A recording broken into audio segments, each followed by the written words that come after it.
ইলিশ বাংলাদেশের জাতীয় মাছ। রূপালী এই মাছ শুধু সুস্বাদু খাবারই নয়, বরং নদী ও সাগরের মাঝে হাজার কিলোমিটার ভ্রমণকারী এক বিস্ময়কর প্রাণী। আজ আমরা জানব ইলিশের জন্ম, বেড়ে ওঠা, খাদ্যাভ্যাস, ডিম পাড়া এবং তার পুরো জীবন চক্রের গল্প। বাংলাদেশের জাতীয় মাছ ইলিশের বৈজ্ঞানিক নাম টেনো আলোসা ইলিশা। এটি ক্লুপিইডি পরিবারের অন্তর্ভুক্ত একটি অ্যানাড্রোমাস মাছ, যা সমুদ্রে বাস করলেও প্রজননের জন্য নদীতে আসে।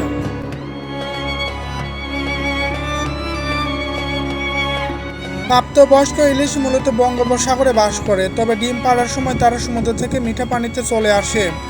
প্রধান নদীসমূহ হলো পদ্মা, মেঘনা, যমুনা, তেঁতুলিয়া, আড়িয়াল খাঁ ইত্যাদি। এই বৈশিষ্ট্যকে বলা হয় অ্যানাড্রোমাস মাইগ্রেশন, অর্থাৎ সমুদ্রের বড় হওয়া কিন্তু ডিম পাড়ে নদীতে। ইলিশ কোনো শিকারী মাছ নয়, তাদের প্রধান খাদ্য ফ্লাইটোপ্লাঙ্কটন অর্থাৎ উদ্ভিদজাত অণুজীব, জুপ্লাঙ্কটন প্রাণীজাত অণুজীব, শৈবাল, জৈবকণা।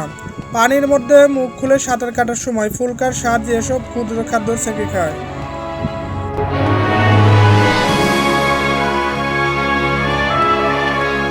বর্ষা মৌসুম শুরু হলে ইলিশের শরীরে প্রজনন হরমোন সক্রিয় হয়। তখন লাখ লাখ ইলিশ বঙ্গোপসাগর থেকে মেঘনা মোহনা হয়ে পদ্মা ও অন্যান্য নদীতে উজানের দিকে সাঁতার কেটে চলে আসে। কিছু ইলিশ 100 থেকে 300 কিলোমিটার পর্যন্ত ভ্রমণ করে। ইলিশ সাধারণত জুলাই থেকে অক্টোবর পর্যন্ত ডিম পাড়ে। সেপ্টেম্বর ও অক্টোবর মাসে ডিম পাড়ার সর্বোচ্চ সময়। একটি পূর্ণবয়স্ক মা ইলিশ 10 লাখ থেকে 20 লাখ পর্যন্ত ডিম দিতে পারে। ডিম সাধারণত নদীর স্রোতযুক্ত ও অপেক্ষাকৃত গভীর পানিতে ছাড়া হয়।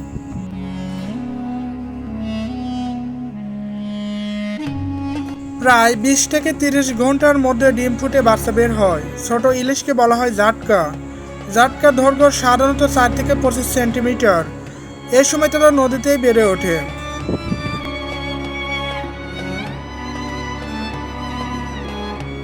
কয়েক মাস নদীতে থাকার পর জাটকা ধীরে ধীরে সমুদ্রের দিকে চলে যায়।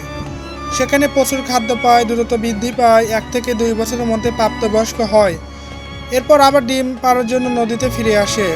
এভাবে জীবনচক্র চলতে থাকে।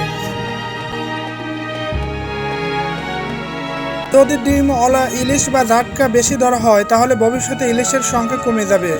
তাই বাংলাদেশ সরকার জাটকা ধরা নিষিদ্ধ করেছে, প্রজনন মৌসুম মাছ ধরা বন্ধ রাখে, অভয়াশ্রম ঘোষণা করেছে।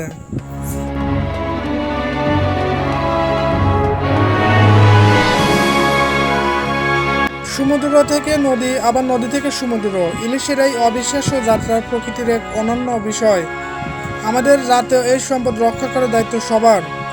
ইলিশকে বাঁচান, নদীকে বাঁচান, ভবিষ্যৎ প্রজন্মের জন্য বাংলাদেশের ঐতিহ্যকে রক্ষা করুন।